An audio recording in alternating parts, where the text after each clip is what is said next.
एंटीन्यूप्लास्टिक agent, और इसको हम क्या बोलते हैं, anti cancer, chemotherapy, chemo, cytotoxic और hazardous drugs. These are the medication used in treatment of cancer, also known as chemotherapy drugs. तो एंटीन्यूप्लास्टिक्स को हम क्या बोलते हैं, केमोथेरेपी ड्रग्स कहते हैं, right. This agent work by destroying और inhibiting the growth of cancer cell. क्या कर देंगे कि ये या तो डिस्ट्रॉय कर देंगे या फिर इनहिबिट कर देंगे किसकी, जो हमारे पास कैंसर सेल है उनकी ग्रोथ को. ठीक है.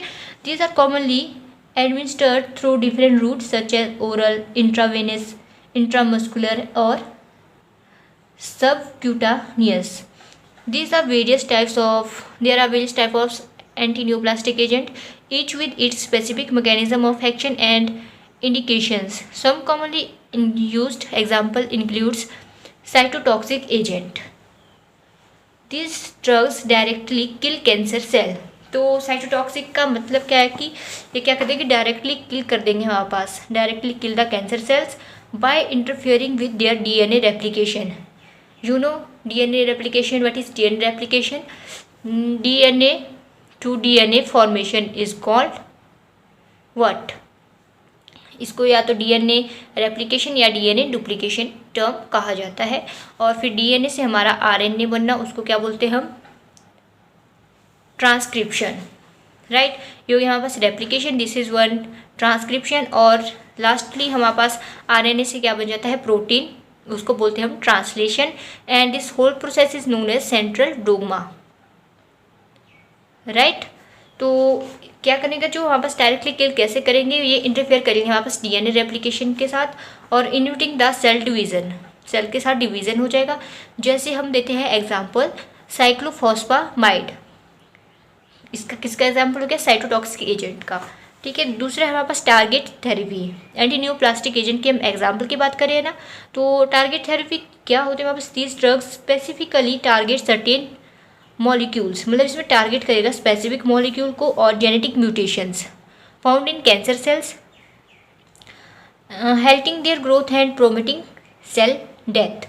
Example imatinib for chronic myeloid leukaemia and trastuzumab for HER2 positive breast cancer. फिर है हमारे पास hormonal therapy. These agents interfere with the hormonal signals that promote the growth of certain types of cancer such as breast or prostate for breast cancer etc. तो ये hormonal therapy हमारे पास mostly use की जाती है breast cancer के लिए. फिर आता है हमारे पास इम्यूनोथेरेपी. ठीक है. तो this newer class of drugs harness the body immune system to attack cancer cell. Example immune checkpoint inhibitor like pembrolizumab and nivolumab. These are the example of immunotherapy.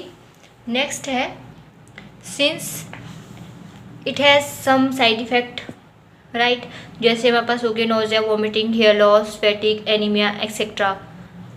Cancer patients who are taking antineoplastic drugs have an increased risk of infertility. Treatment during pregnancy may increase the risk of miscarriage और birth defect. तो अगर हम in treatment को लेते हैं तो pregnancy के time या तो आपका मिसकैरेज हो जाता है, बर्थ में कोई डिफेक्ट्स आ जाते हैं, जैसे बच्चे की या ग्रोथ नहीं होगी ना, एबनॉर्मल ग्रोथ का बेबी आपको फॉर्म हो जाएगा. तो ये होगी इसके एग्जाम्पल में कि आप इसको अगर आप लेते हो, कंज्यूम करते हो, तो इससे क्या क्या साइड इफ़ेक्ट आपको देखने को मिल सकते हैं.